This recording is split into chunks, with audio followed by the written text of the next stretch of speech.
Mireya Voss was still wearing her husband's mourning dress when the town came to steal her house.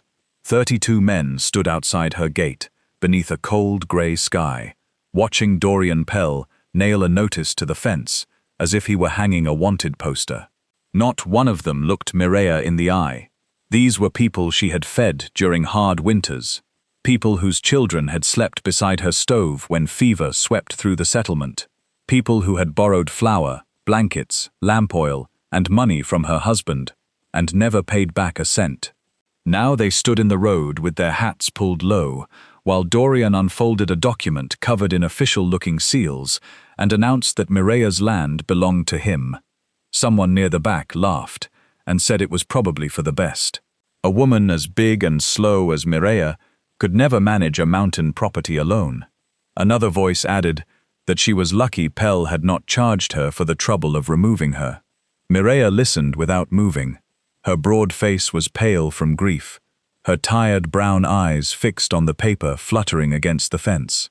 Then she lifted one rough hand, touched the black ribbon at her throat, and asked the question that made every whisper stop.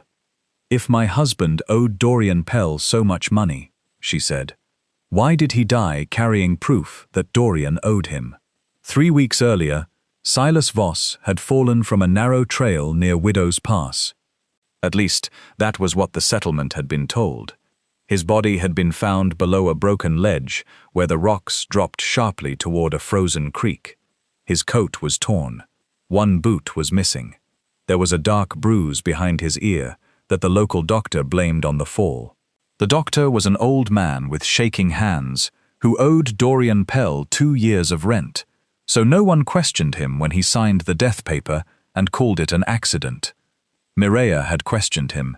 She had questioned the bruise. She had questioned the missing boot.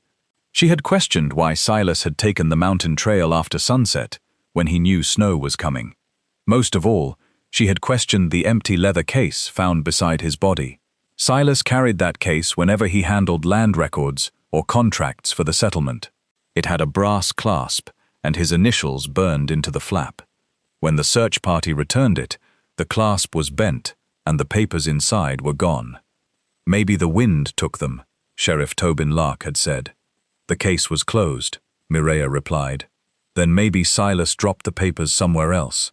"He never dropped anything important," the sheriff had sighed, and looked toward the door, as if Mireya were wasting time he could have spent drinking coffee. "Grief makes the mind chase shadows." Mireya remembered the sentence because she had heard versions of it all her life. Her sighs made people think she was slow. Her quiet manner made them think she was simple. Her broad face and heavy body made cruel people feel clever when they spoke over her. Silas had been one of the few who never did. He used to say, "A person who mistakes silence for stupidity usually talks long enough to prove who the fool is." Now Silas was buried beneath a cedar tree at the edge of their property, and Dorian Pell had arrived with papers claiming Silas had borrowed $6,000 against the house, the barn, and every acre surrounding them. Mireya stood on the porch while Dorian finished reading the seizure order aloud. He was a thin man in his late 50s, with silver hair, a smooth voice, and the careful clothing of someone who wanted wealth to look like good character. He owned half the grazing land east of the pass, the grain store, the sawmill, and most of the settlement's unpaid debts. He smiled often, but his smile never touched his pale eyes. "You have until sundown to gather your personal things," he said. "Anything left behind becomes part of the property." Mireya looked at the crowd. "Did any of you see Silas sign this debt?" No one answered. She recognized Elias Tern, whose wife had nearly died giving birth in Mireya's kitchen, while a blizzard trapped the doctor across the valley. She saw Nell Oro, who had once arrived at Mireya's door with 2 hungry children and no shoes. Mireya had given them Silas's spare boots and enough dried beans to last a month. She saw Pastor Cleve, who had eaten Sunday dinner at their table for 7 years. "Pastor," Mireya said softly, "you knew Silas. Did he ever speak of this debt?" The pastor rubbed his thumb along the edge of his Bible. "A man does not always share his financial burdens. He shared everything with me." Dorian gave a small, patient laugh. Mireya, with respect, Silas handled business matters. You handled the home. A few people nodded, as if that explained everything. Mireya looked at him. With respect, Dorian, I kept the property books. Silas hated numbers. A quiet ripple moved through the crowd. Dorian's smile tightened. These documents are registered with the county. Then the county has copies. Of course. I want to see them. You are looking at them. I want to see the copies filed before Silas died. Dorian folded the papers and slipped them into his coat. This behavior is not helping you. What behavior? This confusion. These accusations. People are worried about you. Someone near the gate muttered, "She always was stubborn." Another man answered, "Too much woman, and not enough sense." A few laughed. Mireya felt the insult settle over her, like dirt tossed onto a grave. She did not turn toward the voices. She had spent 48 years learning that cruel people became braver in groups. Alone, most of them could barely hold her gaze. Dorian stepped closer to the porch. You should be grateful I am allowing you to leave quietly. A woman in your condition cannot maintain this place. My condition? His eyes moved over her heavy, rounded figure, the wide set of her hips, the thick arms beneath her black sleeves. You know what I mean? Yes, Mireya said. I do. Her calmness unsettled him more than anger would have. He cleared his throat. Sundown. Then he turned away. The crowd slowly followed him down the road. Some moved quickly, relieved to escape before Mireya called their names. Others looked back with the ashamed curiosity of people watching a house burn after refusing to carry water. Nell Oro remained near the gate for several seconds. Her lips parted as though she might speak. Mireya waited. Nell lowered her eyes and walked away. By noon, the sky had darkened, and a thin snow began to drift through the bare branches. Mireya went inside the house she had shared with Silas for 21 years. The rooms still carried him. His pipe rested beside the hearth. His winter gloves lay on the shelf. A half-repaired chair stood near the window with his tools placed neatly beneath it. He had promised to finish the chair before spring. Mireya touched the worn wooden back.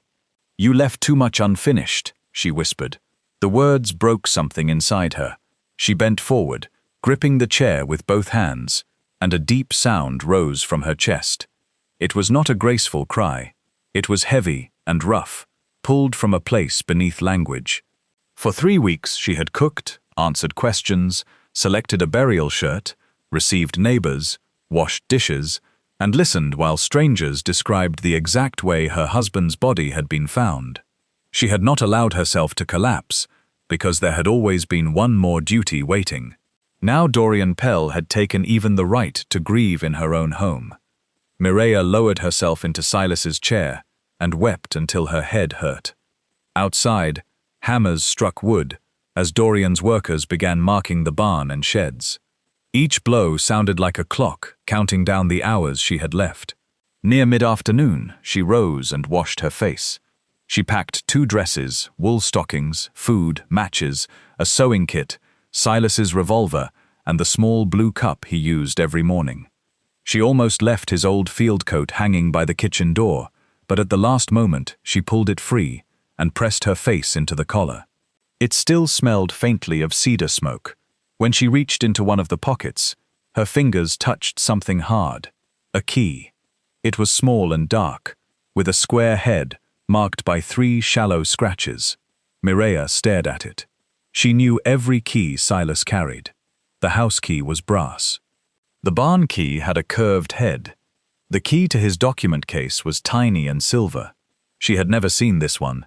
She turned it over in her palm and remembered a conversation from the week before he died.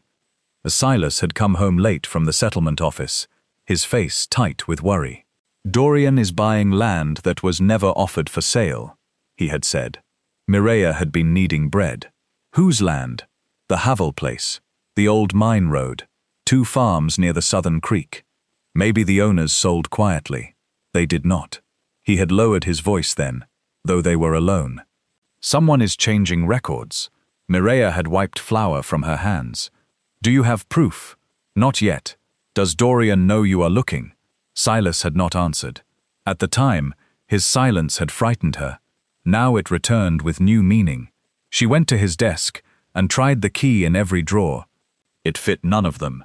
She checked the wooden chest in the bedroom, the iron lockbox beneath the pantry floor, and the cabinet where they stored property records. Nothing. Then she noticed the scratches on the square head again. 3 marks. Silas often marked tools according to where they belonged. 1 mark for the house, 2 for the barn, 3 for the old smokehouse. The smokehouse had not been used in years. Mireya pulled on Silas's coat and stepped into the snow. Dorian's workers were at the far end of the property, busy hitching a chain across the barn doors. She walked behind the house, moving with care over the frozen ground. The old smokehouse leaned beneath a stand of pines. Its roof sagged in the middle, and moss covered the north wall. Inside, the air smelled of cold stone and ancient ash. Mireya searched shelves, floorboards, and the rusted iron hooks overhead. She found nothing until she noticed that one stone beside the chimney was cleaner than the rest. She knelt with difficulty and pushed against it.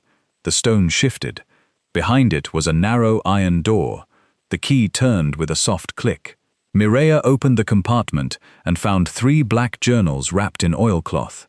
Beneath them lay a bundle of copied land records, several letters, and a folded map of the mountain pass.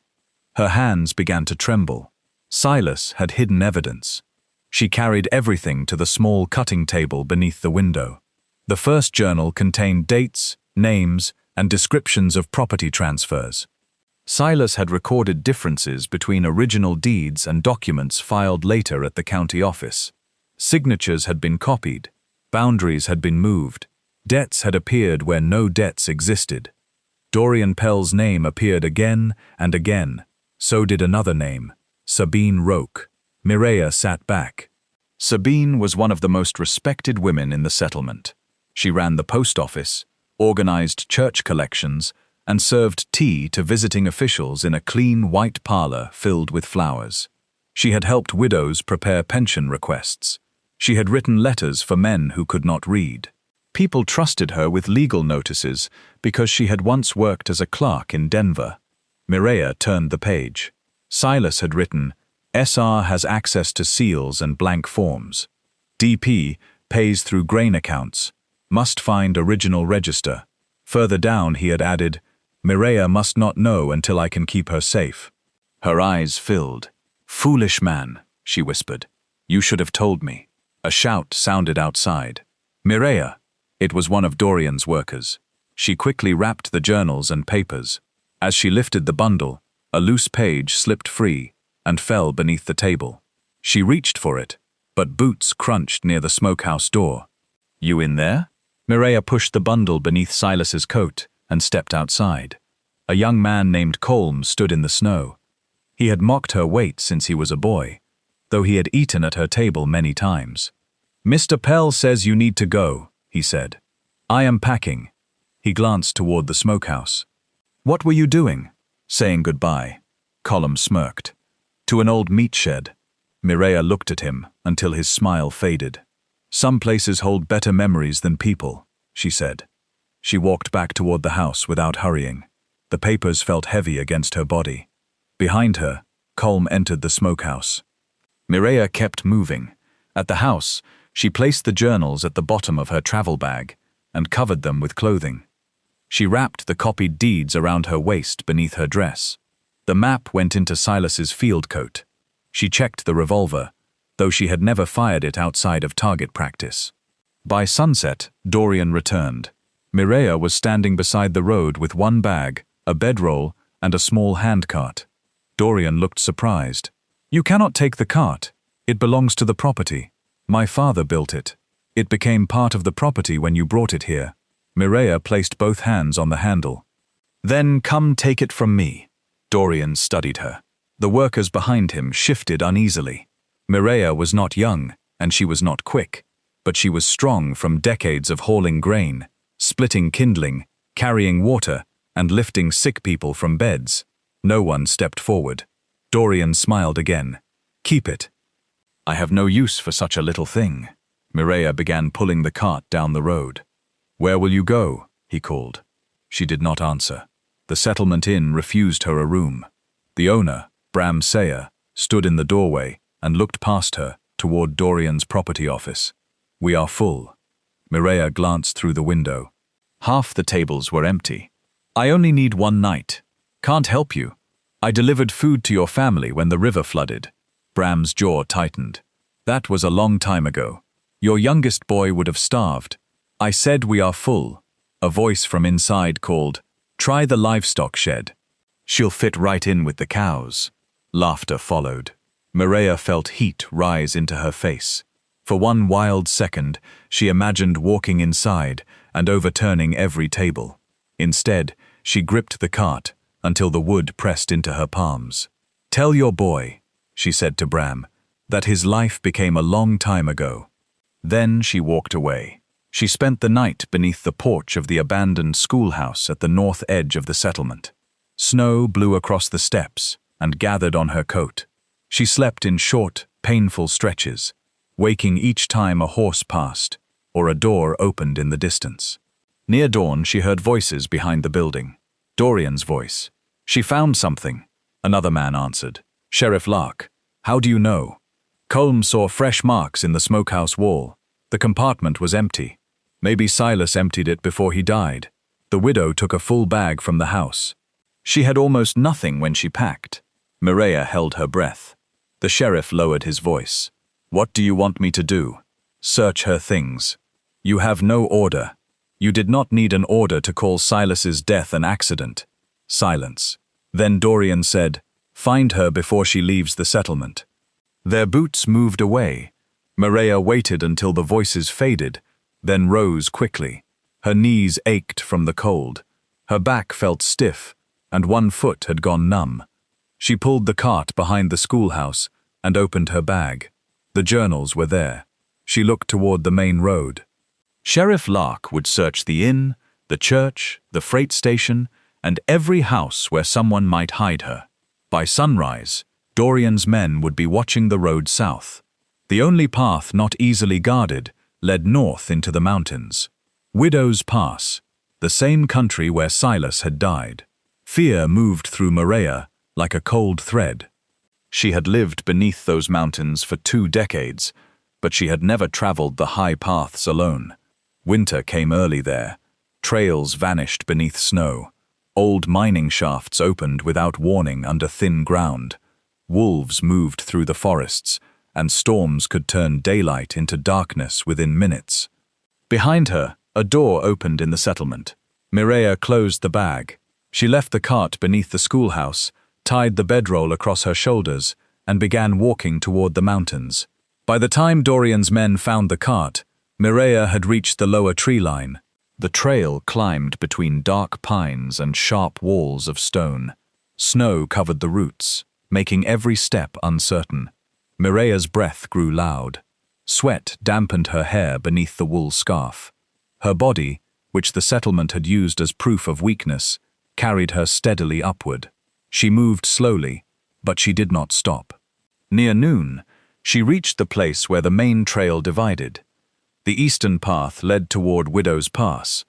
The western path crossed abandoned mining land and eventually reached a federal road used by survey teams. Silas's map showed a small circle beside the western route. Inside the circle, he had written one name, Tavin Mir. Mireya knew the name. Tavin was a federal investigator who had visited the settlement the previous summer to examine missing mining payments. Dorian had welcomed him with dinner, guided him through carefully chosen records, and sent him away convinced that everything was proper. Silas must have contacted him afterward. Mireya took the western path. The snow deepened through the afternoon. Her shoulders burned beneath the weight of the bag. Each breath scraped her throat. Twice she slipped and landed hard on one knee. By dusk, she had traveled only a few miles. She found shelter beneath an overhanging rock and built a small fire hidden from the trail. She ate cold bread and dried apples. The forest around her became a wall of black trunks and moving shadows. She opened Silas's first journal again. Near the final pages, his handwriting changed. The words became hurried, Dorian knows someone copied the ledger. Sabine says she wants out, but I do not trust her. Original records may be hidden at North Bell Mine. Then, on the last complete page, Silas had written, "If anything happens to me, the torn sheet names the witness." The next page had been ripped out. Mireya stared at the ragged edge. The page was missing before she found the journals. Someone had taken it. She thought of Silas's empty document case, the bruise behind his ear, the broken ledge. A branch snapped beyond the firelight. Mireya froze. Another sound came from the trees. Slow, heavy. She reached for the revolver. "Do not fire," a man's voice called. "You will miss, and the noise will bring people who are less patient than I am." Mireya stood, holding the weapon with both hands. A tall figure stepped between the pines. He wore a dark fur coat, worn boots, and a weathered hat dusted with snow. A rifle rested across his arms. His beard was black with streaks of grey, and a pale scar ran from his left temple toward his jaw. He stopped at the edge of the firelight. "Mireya Voss? Who is asking?" "Ansel Quill." She knew the name. Everyone did. Ansel lived beyond the northern ridge in a cabin built against the ruins of an old mining station. He trapped in winter, guided survey teams in summer, and came to the settlement only when he needed salt, tools, or medicine. Children told stories about him killing bears with a knife. Adults told quieter stories about why he lived alone. Mireya kept the revolver raised. "Did Dorian send you?" Ansel's expression changed slightly. "That answers the question," she said. "He said a grieving widow wandered into the mountains carrying a weapon. He said you were confused." "Do I look confused?" He glanced at the steady revolver. "No. He said you were in danger." "I am. From yourself." Mireya laughed once, without humor. Dorian Pell has always preferred lies that sound concerned. Ansel looked at her camp, the packed bag, the hidden fire, and the map beside her knee. "What are you carrying?" he asked. "Nothing that belongs to Dorian. He offered me $50 to bring you back. Then you have wasted a walk. I am not going." Ansel stepped closer. Mireya cocked the revolver. He stopped. "You know how to use that?" he asked. "My husband taught me." "Your hands are shaking. I am cold. You are also frightened. A frightened woman can still pull a trigger." "Yes," Ansel said quietly. "She can." The two of them stood in silence while snow drifted between them. At last, Ansel lowered his rifle and placed it on the ground. "What did Dorian do?" he asked. Mireya did not answer. "I knew Silas," Ansel continued. "Not well. He bought furs from me fairly and never tried to change the price after weighing them. That made him unusual. He was killed." Ansel's eyes sharpened. "The fall. It was not a fall. You have proof. I have enough to be hunted." A distant whistle echoed through the forest. Ansel turned his head. Another whistle answered farther down the trail. Mireya felt the cold deepen around her. "How many men did Dorian send?" she asked. "He only sent me. Then those are not your friends." "No." Ansel picked up his rifle. Mireya raised the revolver again. "If I meant to return you," he said, "I would not warn you. Perhaps you mean to earn more by taking me after they arrive." He looked at her for a long moment. "You have every reason not to trust me. But in less than 5 minutes, 3 men will reach this camp. The trail behind you ends at a cliff. The trail ahead crosses open ground. There is one safe way out, and you will not find it alone in the dark." Mireya hated that he was right. What safe way? "Put out the fire." The whistles came again, closer now. Mireya kicked snow over the flames. Ansel grabbed her bedroll and led her behind the overhanging rock. There, hidden by brush, was a narrow crack in the stone. "That is not a path," she whispered. "It is if you turn sideways." Mireya looked at the opening and then at her own body. Ansel understood. "It widens after 10 feet. You have been through it. Many times. You are half my size. I am taller. You are not twice my width." Despite the fear, irritation flashed through her. "That may be the kindest thing anyone has said to me today." Ansel almost smiled. Voices sounded near the camp. "Move!" he whispered. Mireya pushed into the crack. Stone pressed against her shoulders and hips. Panic tightened her chest. She had spent a lifetime being told she took up too much space. Now the mountain itself seemed to agree. She stopped. "I cannot." "Yes, you can," Ansel said behind her. "You do not know that. The passage turns left. The rock opens." She tried to move, but her coat caught on a sharp edge. "I am stuck." Ansel stepped close behind her. "May I touch your shoulder?" The question surprised her. "Yes." He reached past her and freed the coat. "Breathe out," he said. "Turn slightly. Put your right foot ahead." She followed his instructions. The stone released her. Mireya moved forward, then left. The crack opened into a hidden gully between two walls of rock. Ansel slipped through behind her. Men reached the dead fire. "She was here," one said. Mireya recognized Colm's voice. Another man answered, "Tracks stop at the rock. Search everything." Ansel touched Mireya's arm and guided her into the gully. They moved without speaking until the voices faded behind them. For 2 hours, Ansel led her through narrow cuts, frozen stream beds, and old paths barely visible beneath the snow. He walked quickly, but often glanced back, adjusting his pace when Mireya fell behind. She resented him for noticing her struggle. She resented herself more for struggling. At last, they reached a shallow cave hidden behind hanging roots. Ansel lit a small lamp and examined the entrance. They will not find this before morning. Will they find it then? Possibly. Mireya lowered her bag and leaned against the wall. Her legs shook with exhaustion. Ansel removed a small pot from his pack. "Sit. I can stand." "I did not say you could not." She looked at him. He added, "You have walked farther today than most men in the settlement walk in a week. Sit before your knees decide for you." Mireya sat. Ansel melted snow and added coffee grounds. He handed her a tin cup without asking for the papers or the revolver. "Why are you helping me?" she asked. "I have not decided that I am. You refuse to return me. That is not the same as helping. It will seem the same to Dorian." Ansel poured his own coffee. "Dorian lied about your condition." Mireya glanced down at herself.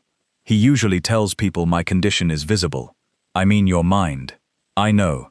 Ansel studied the fire. "He said you had become unstable after Silas died. Said you accused half the town of murder." "Only the guilty half." His mouth moved slightly again. Mireya sipped the coffee. It was bitter and hot. "Where are you going?" he asked. "To find Tavin Mir." "The federal investigator?" "Yes. He is not on the western road." Mireya looked up sharply. "He left the survey camp 2 weeks ago," Ansel said.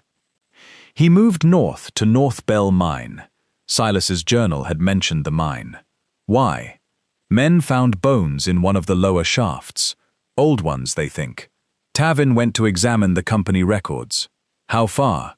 2 days in good weather. "And in this?" 4, maybe 5. "I will go in the morning." "Dorian's men will block the western ridge by sunrise." "Then I will find another way." Ansel shook his head. "Not alone." Mireya's grip tightened around the cup. "You expect me to trust you because you made coffee?" "No." "Because you led me through a crack in the mountain?" "No." "Then what do you expect?" "Nothing." The simple answer made her suspicious. Ansel leaned back against the stone. "At dawn, I can lead you through the abandoned mining paths. Dorian's men will not know them. And when we reach Tavin, you tell him your story. What do you receive?" "Nothing. Men rarely cross mountains for nothing." "I am not most men. That is what dangerous men say." Ansel met her eyes. "Then keep the revolver." The wind moaned outside the cave. Mireya watched him for a long time, searching for impatience, greed, or false kindness. She saw only weariness. "Why did you agree to find me?" she asked. "I needed money." "For what?" "None of your concern." "Then my papers are none of yours." "That is fair." They slept on opposite sides of the cave. Mireya woke before dawn, to find Ansel sitting near the entrance with his rifle across his knees. He had not slept. "You kept watch all night," she said. "I sleep poorly." "That is not an answer. It is the only one I have." They left at first light. The mining paths wound beneath cliffs where snow gathered in deep shelves. Ansel walked ahead, testing the ground with a long stick. Several times he stopped Mireya just before she stepped onto thin ice or loose stone. Around midday, they passed the remains of a wooden cabin crushed beneath a fallen pine. Ansel paused. "You knew whoever lived there," Mireya said. "My brother." "What happened?" "Winter." He walked on. Mireya did not ask again. By evening, the storm grew heavier. Snow blew sideways, stinging their faces. Ansel found an abandoned ore shed built into the slope. Half the roof was gone, but one corner remained dry. Mireya's feet throbbed. A blister had opened on her heel, and each step felt like a hot nail. Ansel noticed her limp. "I am fine," she said. "You are bleeding into your boot." I said, "I am fine." He placed his pack down. "Take it off." "No. Mireya, I have been ordered out of my house, chased into the mountains, pressed through a stone crack, and spoken to like a lost child for 3 days. I will decide when I remove my own boot." Ansel sat on a broken beam. "Decide quickly. An untreated wound will decide for you." She glared at him. He looked away and began preparing the fire. Mireya removed the boot. The heel of her stocking was dark with blood. She hissed as she pulled it free. Ansel opened a small medicine pouch and placed it beside her. "There is clean cloth, salve, and a needle. You carry a sewing needle. I repair my own skin when necessary. That is unpleasant. Most useful things are." Mireya cleaned the wound. Ansel kept his back turned until she finished. Later, as they ate beans warmed over the fire, she opened the second journal. Silas had written more about Sabine Roque. According to his notes, Sabine had copied county seals and created false debt papers. At first, she had done it to keep her father's property from being seized. Dorian discovered the fraud and used it to control her. Over time, fear had turned into partnership. One line troubled Mireya. SR claims she left the witness page in the bell chamber. Mireya read it twice. "The bell chamber," she said. Ansel looked up. North Bell Mine had a signal tower. There was a bell chamber above the old office. The missing page may be there. Why would Sabine leave it? Perhaps she wanted protection. Or perhaps Silas believed she did. Mireya closed the journal. "You do not trust her. I do not trust people who build traps and later complain that they cannot leave them. She may have been afraid. Fear explains many things. It does not clean them." Mireya thought of the settlement standing outside her gate. "No," she said, "it does not." That night, she dreamed of Silas walking ahead of her on the mountain trail. Each time she called his name, he moved farther away. Snow filled his footprints before she could reach them. She woke crying. Ansel sat nearby, his face half hidden by darkness. "I am sorry," Mireya whispered. "For what?" "The noise. Grief is not noise." She wiped her eyes. "People become tired of it. Then they can leave. Silas used to say something like that." Ansel fed a piece of wood into the fire. Mireya looked at him. "Who did you fail to protect?" His hand stopped. "You said nothing about failing anyone," he replied. "You did not have to." The fire cracked softly. Ansel's voice, when it came, was low. "My wife." Mireya had never heard that Ansel had been married. What was her name? Lena. He stared into the flames. "She was ill one winter. Fever. I left to bring a doctor from the settlement. A storm closed the pass. I was gone 6 days." Mireya understood before he finished. "She died alone," he said. "My brother found her. He tried to keep the fire going, but there was not enough wood. I am sorry. I told her I would return in 1 day. You tried. I failed. The storm failed you. I chose to leave, to save her. I still left." Mireya knew there were wounds no argument could close. She moved closer to the fire. "Silas left me to find proof against Dorian. He thought he was protecting me by saying nothing. I am angry with him for that. You are allowed. I am also angry that he died. You are allowed that too. I keep thinking I should have stopped him. You did not know. You did not know the storm would close the pass." Ansel looked at her. For the first time, the distance in his face softened. Near dawn, they heard horses. Ansel extinguished the fire and climbed to a crack in the wall. 3 riders moved along the lower trail. Colm was one of them. "They found our direction," Ansel said. "How?" "Someone knows the mining routes." "And Dorian?" "No. He has never climbed this far." "Sabine?" "Possibly." Mireya gathered the journals. Ansel studied the slope behind the shed. "There is a cave system above us. It opens near the old rail cut. Is it safe?" "No." "Is staying safe?" "No." She pulled on her coat. Then the cave. The entrance was little more than a black opening beneath the snow.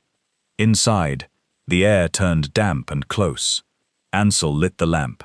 The tunnel descended through rock marked by rusted iron spikes. Old support beams leaned at dangerous angles. Water dripped steadily somewhere in the dark. Mireya hated enclosed places. She had since childhood, when 3 older boys locked her inside an empty grain bin and called through the wood that they were testing how long a fat girl could live without food. She had been 8 years old. No one found her until morning. Now, as the tunnel narrowed, her breath shortened. Ansel looked back. "What is wrong?" "Nothing. You are breathing too fast." I said, "Nothing." He stepped closer but did not touch her.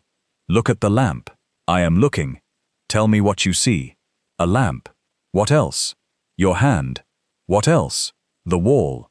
"Good. The wall is still. The ground is solid. You are here." Mireya closed her eyes. "Keep them open," he said gently. "The dark becomes larger when you close them." She stared at the flame. "My name is Mireya Voss," she whispered. "Yes. I am 48 years old." "Yes. My husband was Silas Voss." "Yes. He did not fall." "No," Ansel said. "I do not believe he did." Her breath slowly steadied. They continued. The tunnel opened into a vast chamber where pale mineral lines shone across the ceiling. Frozen water hung from the rock in clear columns. The lamp cast soft light through them, and for one strange moment, the cave looked like a cathedral made of ice. Mireya stopped in wonder. Silas would have loved it. The thought brought pain, but not the crushing pain she expected. It came gently, carrying his memory instead of only his absence. "Beautiful," she said. Ansel nodded. A gunshot echoed behind them. The sound shattered the quiet. Stone chips flew from the wall. "Move!" Ansel shouted. They ran deeper into the chamber. Mireya's injured heel burned, but fear drove her forward. More shots cracked through the cave. Ansel pulled her behind a rock column. "They cannot see us clearly," he whispered. The echoes confused direction. "What do we do?" "There is an old bridge ahead." "A bridge inside the cave, over a shaft. That sounds worse every time you explain it." He gave her a quick look. "Stay close." They reached the bridge, which was made of 2 narrow beams with planks laid across them. Beneath it, darkness fell farther than the lamp could reach. Mireya stopped. "No, the other exit is across. The wood is rotten. Some of it. Ansel, I crossed last spring. You weigh less than I do." He did not deny it. The riders' voices echoed behind them. Ansel stepped onto the bridge. "Follow my exact steps." Mireya's face burned. "If it breaks, I will not let it. You cannot hold a bridge together." "No, but I can test the planks." He moved forward slowly, placing each foot near the beams beneath the wood. Mireya followed. The bridge groaned under her first step. A man behind them laughed. "Careful, widow," Colm called. "That bridge was not built for a woman your size."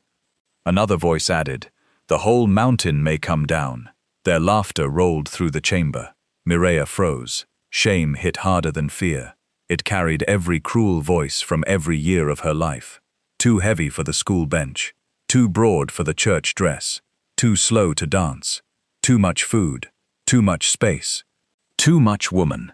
Ansel turned. "Look at me," he said. She could barely hear him over the voices. "Mireya, look at me."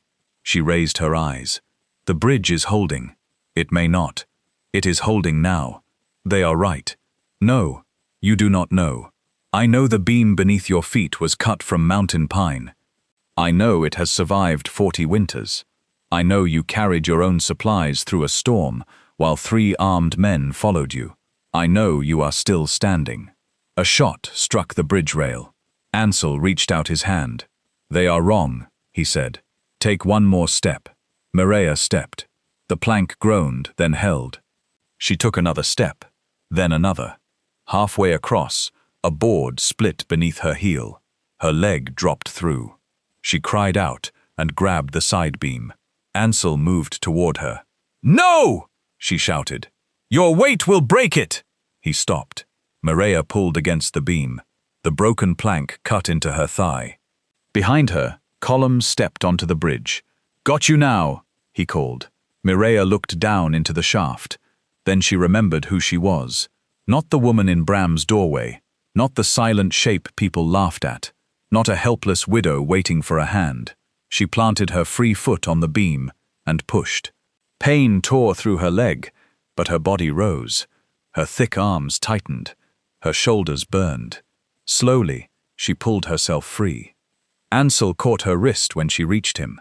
They crossed the final boards together. Colm followed too quickly. The bridge shook. "Stop!" one of his companions shouted. Colm ignored him. A rotten plank collapsed beneath his foot. He fell hard, catching the rail with both arms. His rifle vanished into the darkness. "Help me!" he screamed. Mireya turned. Ansel grabbed her arm. "We have to go!" Colm's face was white with terror. "Mireya, please!" This was the man who had insulted her outside the smokehouse. The man who had laughed from the inn. The man hunting her for Dorian. She stepped back onto the bridge. Ansel swore under his breath, but followed. Mireya lowered herself and reached for Colm. "Give me your hand." He stared at her. "Now." He released the rail with one hand. Mireya grabbed him. His weight pulled at her wounded leg. Ansel braced her around the waist. Together, they hauled Colm onto the planks.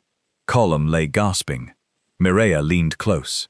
"Tell Dorian Pell that the woman too helpless to own a house just saved your life." Then she stood and crossed the bridge. Ansel followed her toward the exit. Behind them, Colm's companions pulled him back. No one fired again. Outside, daylight reflected sharply off the snow. Ansel led Mireya into the shelter of the rail cut before examining her leg. The wound was shallow, but painful. "You went back," he said. "I saw." "He would have taken you to Dorian." "I know." "Why?" Mireya looked down at the blood on her dress. "I am trying not to become like the people who abandoned me." Ansel tied a bandage around her thigh. "You are nothing like them," he said. His voice carried such certainty that Mireya looked away. They reached North Bell Mine the following afternoon. The place stood in a narrow valley surrounded by black cliffs. Rusted tracks disappeared into collapsed tunnels. A tall signal tower leaned beside the main office, its bell green with age. Smoke rose from 2 tents near the creek. Ansel lifted both hands as they approached. A man stepped from behind the office with a rifle. He was about 40, with sharp grey eyes, a neat moustache, and a federal badge pinned beneath his coat. "Tavernier?" Mireya called. The rifle remained raised. "Who is asking?" "Mireya Voss, Silas Voss's wife." Tavern's face changed. He lowered the weapon. "You were supposed to receive a letter from my husband," she said. "I received 3. Mireya's knees nearly gave way. Tavern guided them inside the old mine office. Maps covered the walls. Crates of records stood beside a coal stove. A young assistant brought water and food. Tavern listened without interrupting as Mireya explained Silas's death, Dorian's forged debt, the journals, and the pursuit through the mountains. When she finished, Tavern opened one of the journals. "This confirms what Silas suspected," he said. "But suspicion and personal notes will not be enough in court." Mireya removed the copied deeds from beneath her dress. "These show changed boundaries and false signatures. They help."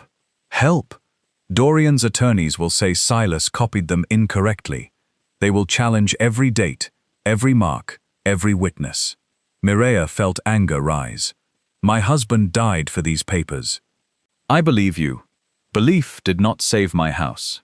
"No," Tavern said. "Evidence might." Ansel leaned against the wall. The missing journal page names a witness. Tavin looked up. Silas mentioned a witness in his last letter. He said the proof would be placed in the bell chamber if he could not deliver it himself. All three turned toward the signal tower outside. The wind had strengthened. The old tower creaked above the valley. Tavin took a lamp and led them up the narrow stairs. Mireya climbed slowly, favoring her injured leg. At the top was a small wooden room beneath the bell. They searched the floor, beams, bell frame, and rusted cabinet. Nothing. Mireya's heart sank. Then Ansel looked at the bell rope. A section near the ceiling had been wrapped with newer leather. He climbed onto the railing and cut the leather free. Inside was a rolled sheet of paper. Tavin opened it carefully. The page was torn along one edge. It matched Silas's journal. Mireya moved closer. Silas had written a full account of a meeting he witnessed between Dorian Pell and Sabine Roque. It described forged deeds, copied seals, and payments hidden in grain accounts. At the bottom was another statement in different handwriting. I, Sabine Roque, confirm that Dorian Pell ordered the alteration of county land records and threatened my father's property when I refused. I further confirm that Silas Voss confronted us and that Dorian followed him toward Widow's Pass on the night of his death. Mireya could not breathe. Sabine had signed it. Tavin read the final line aloud. Should Silas Voss die before presenting this statement, his death must be investigated as an act connected to these crimes. The room seemed to tilt. Mireya gripped the railing. Ansel stepped near her, not touching, but close enough that she could feel his presence. Dorian followed him, she whispered. Tavin folded the page. This is enough to open a federal case, not enough to prove murder by itself, but enough to arrest Dorian for fraud and conspiracy. What about Sabine? She confessed in writing. But she also participated. She will say she was forced. She may have been. Will that free her? No. Mireya looked through the tower window toward the mountains. Silas had known. He had hidden the truth where he believed someone honest would find it. A rider appeared at the edge of the valley. Then another. Ansel raised his rifle. Tavin's assistant shouted from below. Men coming from the south. Dorian had reached North Bell. He arrived with Sheriff Lark, 4 hired riders, and Sabine Roque. Sabine sat stiffly on a brown mare, her fine coat buttoned to the throat. Even at a distance, Mireya could see fear in her face. Dorian dismounted near the office. Tavin, he called, you are sheltering a thief and a dangerous man. Tavin stepped outside with his badge visible. This is federal ground during an active investigation. Tell your men to lower their weapons. Dorian smiled. I came only to return Mrs. Voss safely home. You removed her from her home. A lawful debt claim, based on forged records. Dorian's smile disappeared. Tavin held up the torn journal page. Sabine closed her eyes. Dorian looked at her. What did you do? Sabine's voice shook. What I should have done months ago. You foolish woman. You killed Silas. The words crossed the valley clearly. Mireya stepped from the office. Everyone turned. Dorian's face went still. You should not have come here. My husband said the same thing about you. I did not kill Silas. You followed him to Widow's Pass, to speak with him. He had a bruise behind his ear. He slipped before or after you struck him. Sheriff Lark shifted beside Dorian. Dorian pointed toward Mireya. Look at her. She is exhausted, injured, and lost in grief. She has been led into this fantasy by Quill and a government clerk seeking attention. Mireya walked closer. Her hair had come loose beneath her scarf. Her dress was torn and stained from the mountains. Her face was pale, and her body ached with every step. Dorian looked at the others, as if asking them to see only what he had always seen. A heavy widow, tired and easy to dismiss. Mireya stopped several feet away. You made the same mistake as everyone else, she said. You thought insulting me meant you understood me. Dorian gave a cold laugh. You understand nothing about business, law, or power. No, I understand hunger. His expression flickered. I understand what it looks like when a family has no flour. Mireya continued. I understand what fear does to people when winter comes. I understand why someone like Sabine might make one terrible choice to save her father. I also understand what happens when fear becomes an excuse to keep hurting people. Sabine lowered her head. Mireya looked at the sheriff. And I understand cowardice. Sheriff Lark's face reddened. Dorian stepped toward her. Enough. Ansel moved between them. Dorian's riders reached for their weapons. Taven raised his rifle. Do not. For one quiet second, the valley balanced on the edge of violence. Then Colm rode into North Bell. His face was bruised, and one arm was tied against his chest. The two men from the cave followed him. Mr. Pell, Colm called. Dorian turned. Where have you been? Colm looked at Mireya. She saved my life, he said. No one spoke. Dorian's voice hardened. What does that matter? It matters to me. Then you are a bigger fool than I thought. Colm dismounted slowly. You told us she stole papers after Silas died. You never said Silas was investigating you. Because he was not. Colm looked toward the page in Tavin's hand. Seems he was. Dorian reached inside his coat. Ansel raised the rifle instantly. But Dorian did not draw a weapon. He pulled out a packet of documents and threw them into the snow.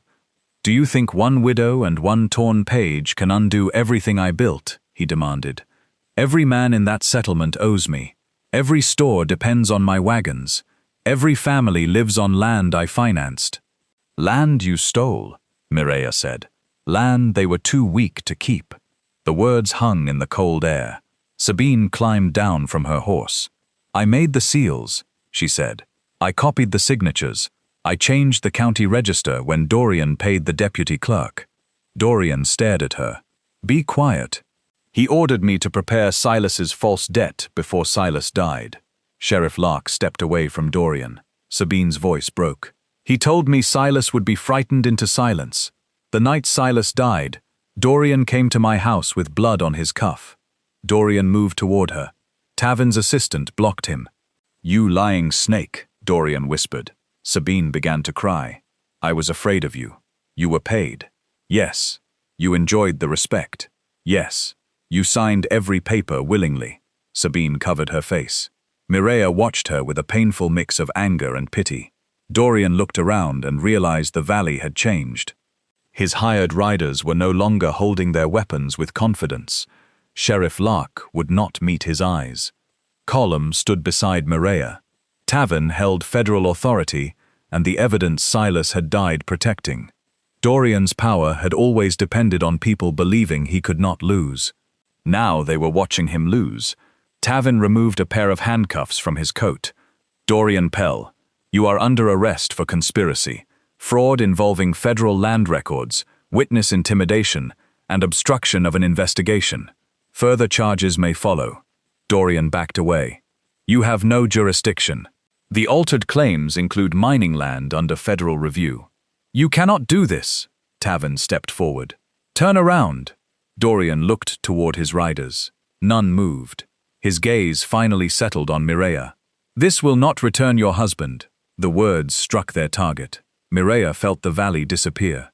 For an instant, she saw Silas at the kitchen table, rubbing tired eyes while numbers filled the page before him. She saw him fastening his coat on the final night. She heard herself tell him not to stay out too late. No trial would bring him home. No returned deed would repair the chair by the window. No confession would place his warm hand over hers again. Mireya's eyes filled, but she did not look away. No, she said, it will not. Dorian smiled faintly, believing he had found the wound that could still defeat her. Mireya continued, but you will never use his death to make me silent. Tavin placed the handcuffs around Dorian's wrists. The sound was small. It seemed to echo across the entire mountain. The return to the settlement took 3 days. Tavin sent riders ahead with arrest orders and instructions to secure the land office. Dorian traveled under guard. Sabine rode separately, speaking to no one. Sheriff Lark had been stripped of his badge pending investigation. Mireya rode in a wagon because her leg had swollen. Ansel sat beside the driver's bench, though there was room elsewhere. On the second evening, they camped beside a frozen lake.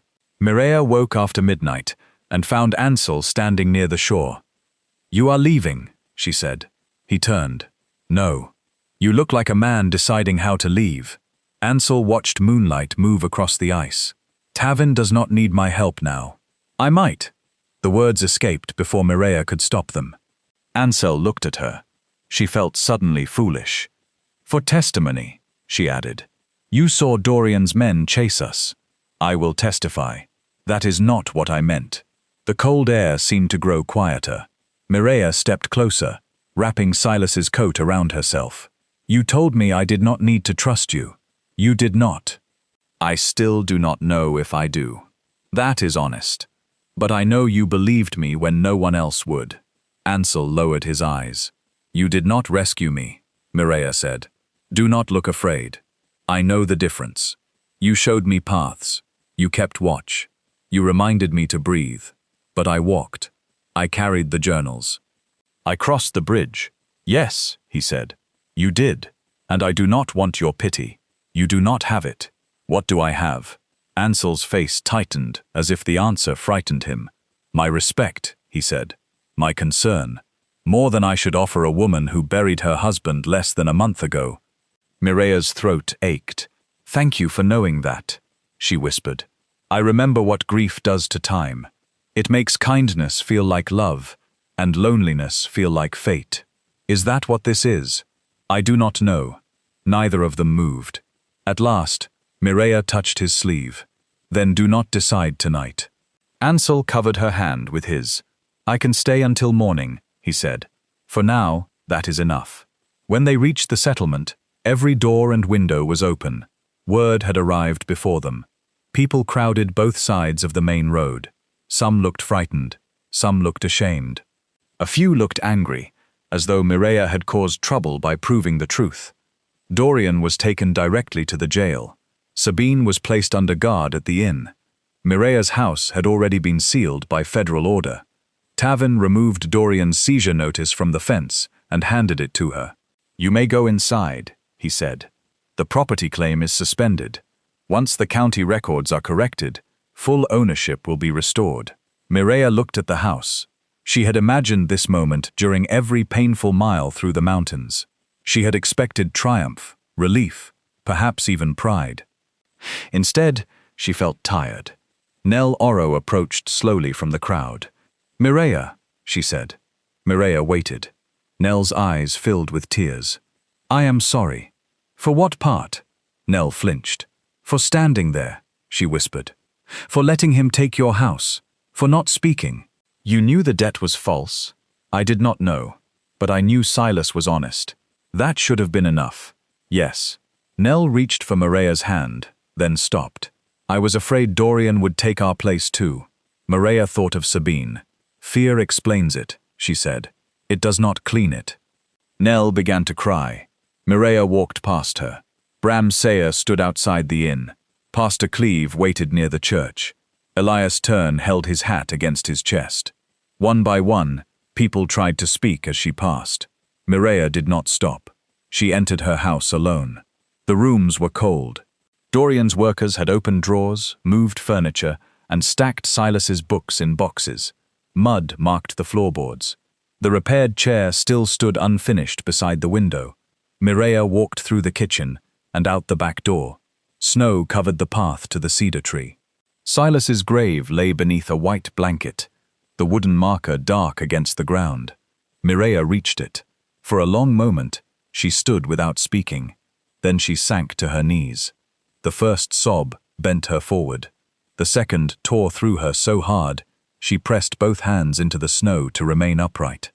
Everything she had held inside came free at once. The sight of Silas's body, the empty case, the false debt, the laughter outside the inn, the narrow cave, the bridge, the journal page, Dorian's handcuffs, and the terrible truth that justice could arrive and still leave a chair empty forever. "I found it," she cried. "Silas, I found what you hid." Snow melted beneath her hands. "I wish you had told me. I wish you had trusted me enough to let me stand beside you. I would have been afraid, but I would have stood there." Her voice broke. "You should be here. Footsteps sounded behind her. Mireya did not turn. Ansel stopped several feet away. He said nothing. She was grateful for that. People often rushed toward grief with words because silence made them uncomfortable. They offered reasons, lessons, and promises they could not prove. Ansel simply remained near the cedar tree, while Mireya wept. When her body began to shake from cold, he removed his coat and placed it around her shoulders. Mireya leaned back against him. He lowered himself into the snow and sat beside her. "I loved him," she whispered. "I know. Part of me feels guilty that I am glad you are here. Do not. I do not know what comes next. You do not have to know today." She looked at the grave. "Will it always hurt like this?" Ansel was quiet for a long time. "No," he said. "Sometimes it will hurt differently." It was not a comforting answer. It was an honest one. Mireya rested her head against his shoulder. They remained beside Silas until the sky darkened and lamps began to glow in the settlement below. The investigation lasted through the winter. Federal officials uncovered 23 altered land claims, 7 false debt contracts, and years of illegal payments hidden through Dorian's businesses. Families who had believed they lost their farms through bad luck learned that their signatures had been copied. Widows who thought their husbands died owing money discovered the debts had never existed. Dorian Pell was sent to stand trial in Denver. Sabine Roque agreed to testify. Her cooperation reduced her sentence, but it did not erase it. Before she was taken away, she asked to speak with Mireya. They met in the empty church. Sabine looked smaller without her fine coat and official desk. Her hair, once perfectly arranged, hung loose around her tired face. "I am sorry about Silas," she said. Mireya sat across from her. "Did you see Dorian kill him?" "No. Silas came to my office that evening. He had the statement. He said he was taking it to Tavin.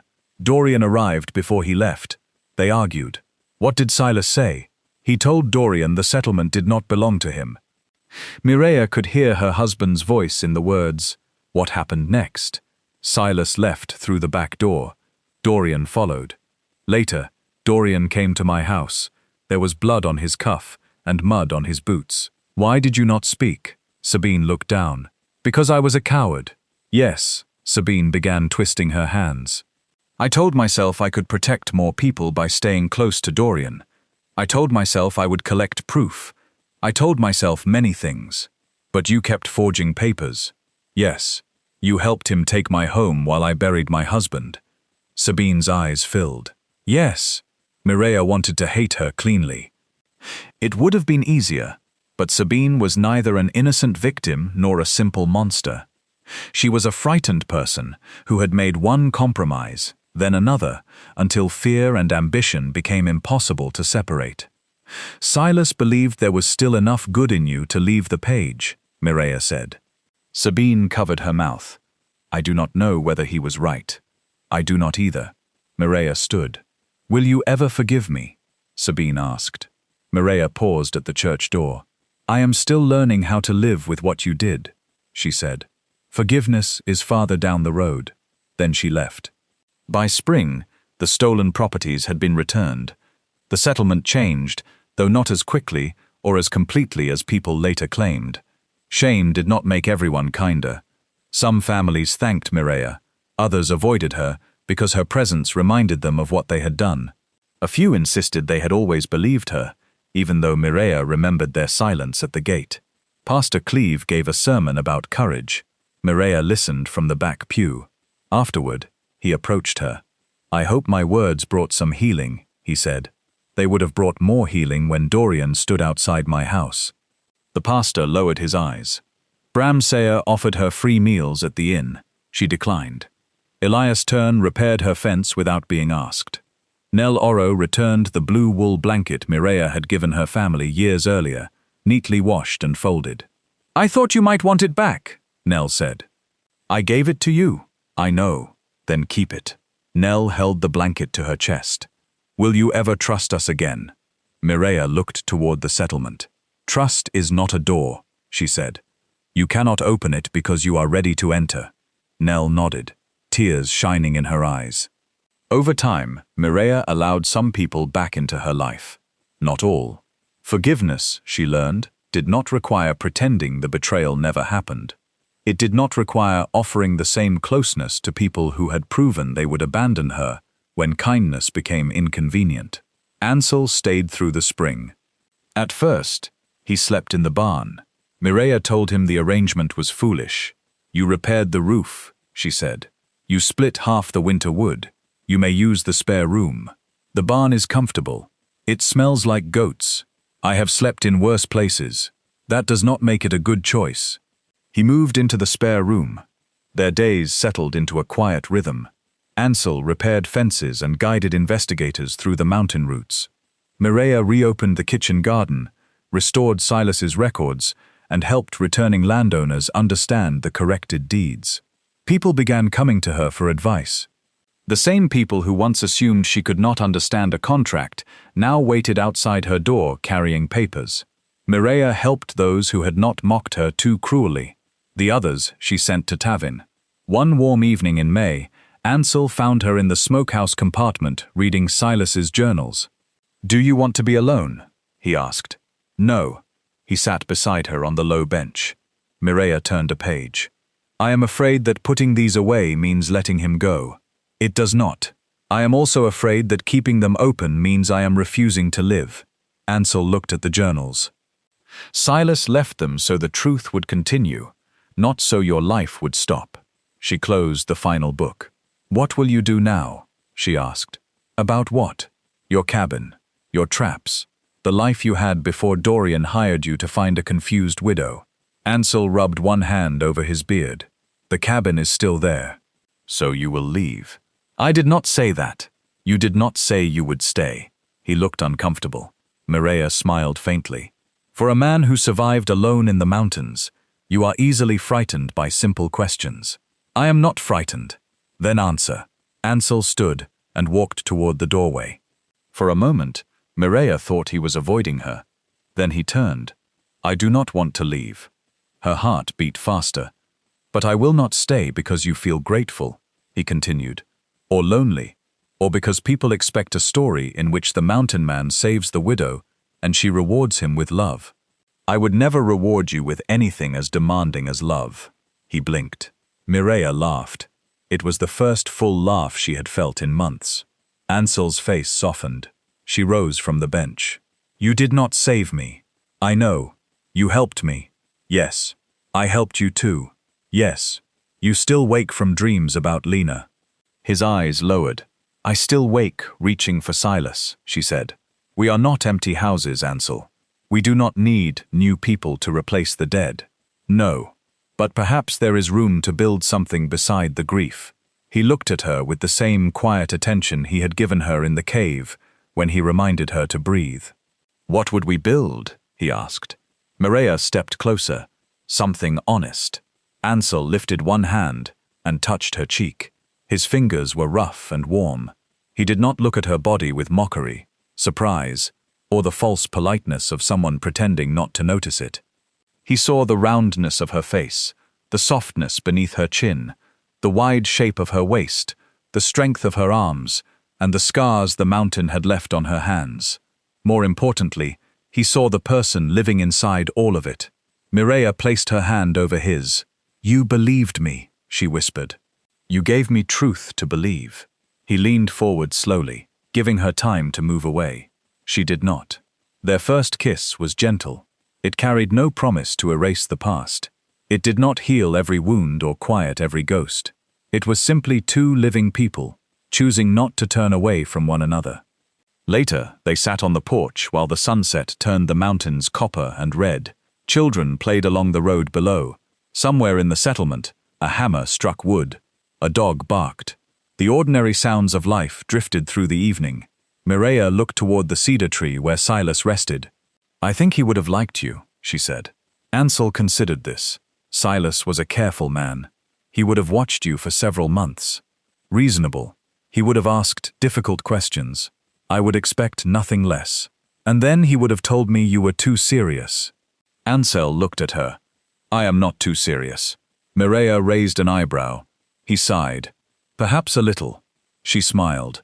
By the end of summer, Mireya had transformed the front room of her house into a place where residents could bring land papers, debt notices, and contracts for review. She charged those who could pay and fed those who could not. Above the desk, she hung Dorian Pell's false seizure notice in a wooden frame. People often asked why she kept it. To remember that official-looking lies are still lies, she said. Some visitors stared at the notice, embarrassed. Mireya let them. The settlement never again mistook her silence for helplessness. Travelers passing through began to hear the story of the widow of Widow's Pass, though the tale changed with every telling. Some claimed she fought 6 armed men alone. Others said she crossed a frozen river, carrying Ansel on her back. One version even claimed she rang the North Bell so loudly that federal officers heard it in Denver. Mireya disliked all of those stories.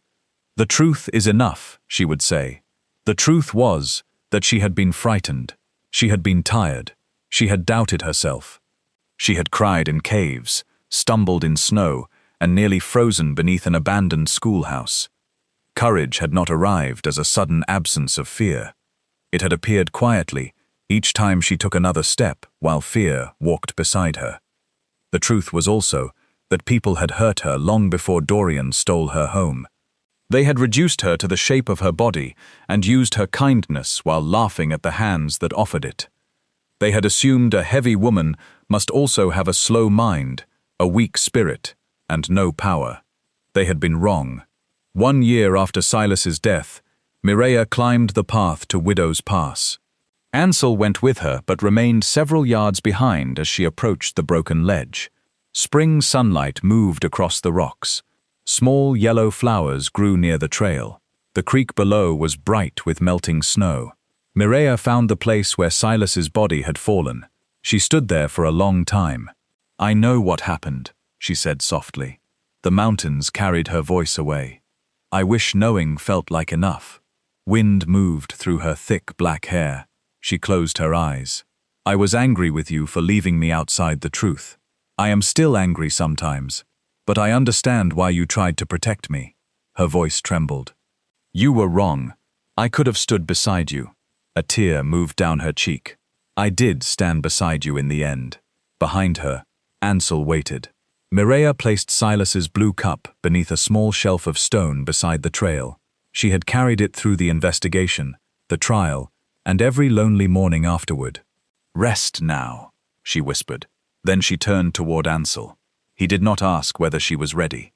He simply offered his hand. Mireya took it. Together they walked down from Widow's Pass toward the settlement that had once cast her out and now depended on her strength. The road was steep, the future uncertain, and grief remained a quiet traveler in her heart. But she no longer carried everything alone. Dorian Pell had believed power came from money, documents, and frightened silence. Sabine Roque had believed survival required surrendering one piece of herself at a time. The settlement had believed kindness could be forgotten once the person offering it became inconvenient. Mireya learned something different. A home was not made safe by a deed. A reputation was not the same as goodness.